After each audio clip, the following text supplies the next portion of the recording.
Aba, yung ate. Oh. Ay! Anong ate? Inalala yung may sing and dance? Yung inalala si long hair din. Boy Regino. No? Pwede ba ipakita na muna natin before namin pag-usapan kung bakit napaganon ang ating presidential sister, Senator Amy Marcos? Kung nayayanig ka na sa pressure, isabuhay mo na lang ang sikat ng kanta ni April Boy Regino. Kapag nariyan na ang suhol, itaas mo ang iyong dalawang kamay ng ganito at sabihin, hindi ko kayang tanggapin. Wala lang. Naloloka na ako. Naloka rin siya dun sa ginawa niya. Natawa siya sa kanyang sarili. Hoy, rest in peace po. Rest in peace. Pero sa doon sa singer na legendary po Pero can I just say baka kasi hindi magets baka hindi lang napanood kaya hindi lang alam kung ano yung pinatutungkulan ni Senadora Amy Marcos. Sinasabi kasi may acting ombudsman tayo At yung acting ombudsman parang parang sinasabi po ni Senator Amy na baka nape-pressure na dahil sa mga gusto mangyari ng administrasyon. So, parang sabi niya, yung hindi ko kayang tanggapin, kung ano man yung utos sa kanya, hindi niya tatanggapin. Kaya siya napakanta ng isang April Boy Regino classic. Pag nandiyan na nga daw yung suhol, yan na, yung kakantahin mo at sasayawin. Yes. Pero ang bigger story kasi doon kanina, doon sa kanyang, nagulat kami kasi nakalagay doon sa live ng Senate, parang may activity or hearing. Tapos biglang umapir na press con pala ni Senator Amy. So, nagkagulatan po siya kaya hindi na i-live kanina So, habol-habol na lang ng video. At isa po, sa highlight nung kanya pong maikli lang naman na press con, ay yung kanya pong pag-vow na haharangin daw niya.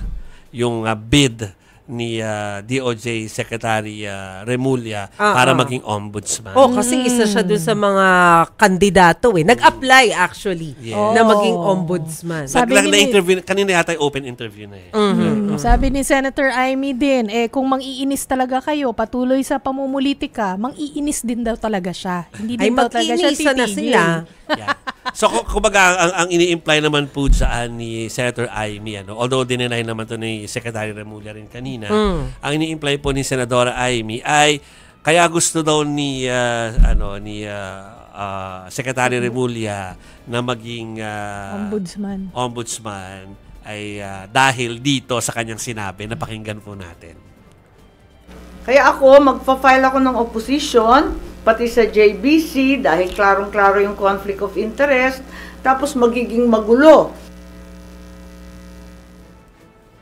Asan? Explanation. So, yun, kasi daw, ang mangyayari, uupo doon para lang ipakulong si Vice President Sara Duterte. Ayun. Yan yung pamumulitika na sinasabi niya. So, tingnan natin. Pero sana, ako naman, ang hangad ko, kung sino man yung umupo na ombudsman, payagan nang makita uli natin yung statement of assets, liabilities, and net worth ng mga top officials because of course, kailangan natin yan for lifestyle check. Yes.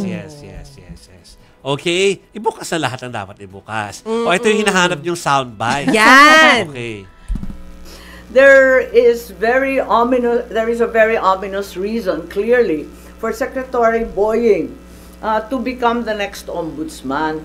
It's the new face in the effort to get rid of VP Sara before 2028. And since the PI failed, the impeachment failed, therefore the third attempt is lawfare at its very worst.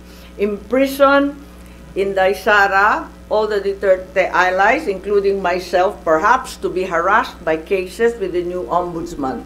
Plunder will be the name of the game, no bail, and imprisonment until 2028. Sumalang pala kanina si Justice Secretary Jesus Crispin Remulla sa Judicial and Bar Council by batch interview by batch bilang aplikante po ng ombudsman.